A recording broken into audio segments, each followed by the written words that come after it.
Okay then divers, loads to go through today as we've got a Galactic War update with regards to what's happening in the Major Order, and it seems like the orbital napalm barrages may be escaping us yet again. On top of that, we have got a whole new motive for Arc Thrower changes coming up on the new patch on the 17th, and this one is a big one. It seems that everybody is getting bloody excited for that. I can't wait to see what it is that's going to be happening, as well as some stuff coming from the Reddit with you guys, which one of them is an amazing mission concept that really needs to get materialized at some stage or another. With that being said, if you haven't already, smash that beautiful blue thumbs up and subscribe with post notifications turned on. It'd be greatly appreciated. And make sure you check out our sponsor, Instant Gaming, the platform where you can buy your video games cheaper for PC and consoles with the best deals, offers, promotions and discounts, all running up to 70% off. They've got Space Marine on there right now alongside Wukong. They're dirt cheap, so make sure you go ahead and grab your games a little cheaper today via the link in the description.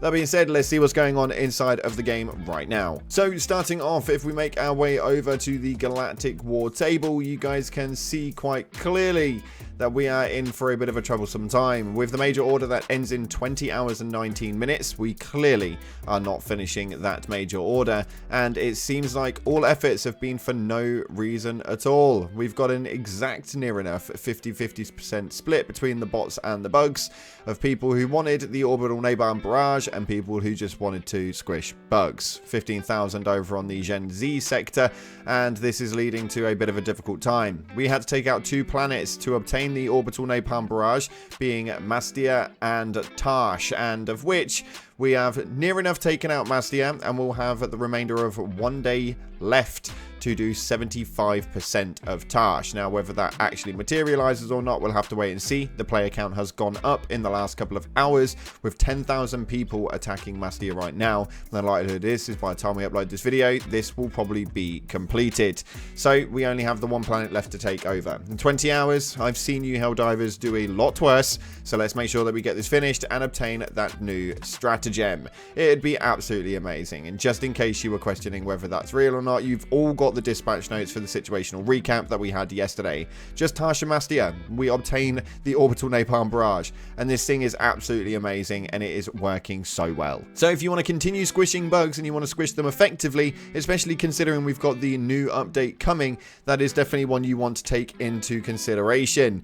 It seems a little bit hilarious the way that it's all panned out, as 2.5 thousand people have voted a post that made a lot of sense, although it's quite funny. But it states right here, strategy and MO aside, it's pretty funny that even with over 60% of the current players fighting bugs, they've spread out perfectly to make exactly no progress. And this is absolutely hilarious. This makes me laugh so damn much. I think it's actually amazing the way that this is kind of working right now. It's quite funny to see. But with all of the updates that are coming up, we're seeing a new increase in players actually inside of the game right now, as the active Helldivers on screen right now is working at nearly 40,000 Helldivers, which is absolutely amazing.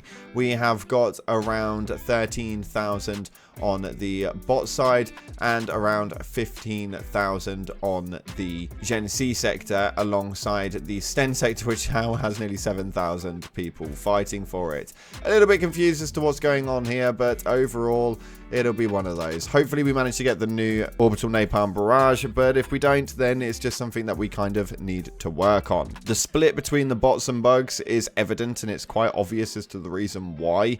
Obviously the bots are an absolute nightmare, and the difficulty scaling is just completely different. But anywho, moving forward, we've got loads to go through with this right now, as the Arc Thrower will get closer to its former glory with some extra on the top. A moderate stun effect is added that builds up on its targets, and the range got an increase from 35 to 55, alongside durable damage will also be increased from 50 to 100. And did they mention it now jumps additional times? And yes, they've actually made a pretty decent statement right here. Watch this. Some people love it, some people hate it. It's the Arc Thrower. Yeah, so we're bringing it back closer to its former glory, plus then some more. Range is now currently 35 meters. We took it up to 55. It will jump additional times and branch off. And that includes your friends as well? Yes, of course. Okay. So more volatile, more powerful, kill your friends. Yeah, and it has the stun effect. Oh, right. And it seems like the community are bloody happy about this one. As you can see, this Reddit post received nearly 10,000 upvotes with regards to the buff to the Eruptor. And we're now looking at thousands upon thousands of people getting gassed up about the fact that the Arc Thrower is now getting a buff as well. It's so good to see, but don't think that everything is going to be changing, as B Vitamin actually solidified the fact that we're not expecting buffs all across the board. She states right here, not each and every single weapon has been changed in this patch. We couldn't do everything all in one go, and I'm sure you'll let us all know in the feedback forms what weapons you feel like need another visit for the next balance round. And hopefully the next balance round is just as impressive as this one, and they actually top up the other weapons that they haven't touched right now. Although everybody doesn't seem to be happy. I'm a little bit confused by it, but this meme says it in its all-powerful way. They're pushing players away. So you're telling me some Helldiver players are complaining about buffs?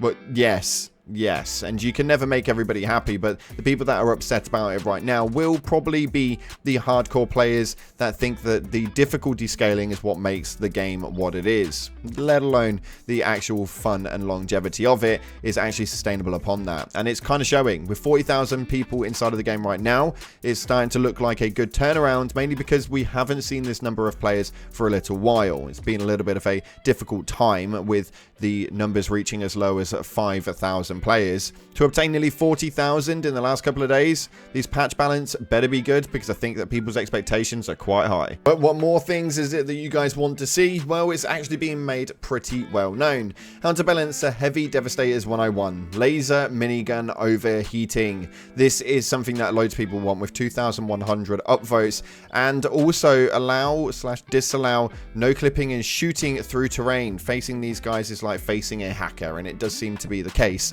all of the time, and hopefully they've rectified that as well, as things are able to walk straight through walls, shoot through walls, deal with all of that bloody carnage that comes from it. It's just not a fun time. But something that a lot of people want, and actually I was so excited when I saw this that I had to blink twice, because at first I thought it was real, but it's not. It's just a concept, so take this with a pinch of salt. But it states, Arrowhead, I want a 3-stage mission where we deploy from a Pelican onto a moving train or via Hellpod, with the goal of hijacking a train car full of valuables, i.e. samples, ammunition, etc. Stage 1, you deploy onto the train and have to fight waves of enemies climbing onto the roof of your train. It's at this point that the train sends out a distress signal, and this is important for later. Stage 2, you then enter the train via a hatch left open by the automatons, followed by fighting more enemies until you get to the vulnerable train car, second to last car. And then stage 3, once you get to the vulnerable car, you disconnect it from the rest of the train. You then have to fight the final guard car at the rear before calling in a modified Pelican or some other craft to extract your team with the car. This mission prioritizes speed, as if you take too long, gunships summoned by the distress call from earlier will arrive as reinforcements to take you out. The mission isn't impossible at this point, just much harder. And this received over 9.1 thousand upvotes, which would be absolutely incredible, and something that I think that all of us would want to see. This is probably one of the better concepts that we've actually seen inside of the game with regards to what it is that we could actually see happen, and I think this could be something which would be absolutely ginormous. So if they do input anything in that the community want, this is definitely one of the ones for me. And now looking at your top comments from the previous video, this first one is now irrelevant because we've not got a usage time for it, but it would have made sense if people were actually listening to it. It states right here, what the community fails to realize is that if you get the orbital napalm barrage, immediately use it on the bug front, making the major order that much easier. Therefore, if everyone were to go over and liberate the planets to get the barrage, then in turn go right back to the bug front and also knock out the major order in record time. That would have actually been a viable option, although what we've done is the complete opposite. We've not completed the major order, so we've quickly rushed over to the Maspira sector to go and take out those 2 planets. It seems like a ridiculous way of running things, and I don't understand why they've done it that way, but nonetheless, that seems to be what we've got right now. And this second one right here states, in my opinion, Space Marine 2 is a good game, but Helldivers 2 and that replay value is unmatched. Now, I do love Space Marine 2. You guys know full well that we've had a lot of time in it. We're enjoying the PvP and we've got a lot of things going on. Helldivers 2 is our bread and butter, and I'm always hopeful that this thing is going to pull back and be able to bring back everything that it had on launch. I don't know if it's going to do it, but hopefully with this new update on the 17th, plus the new War Bond launching just after, it should at least give us a decent start to what could be the turnaround, just a bit like No Man's Sky. Let's see what happens inside of the game, but thank you so much again for watching. If you haven't already, like, subscribe, appreciate your faces, and as always, I'll see you in the clouds.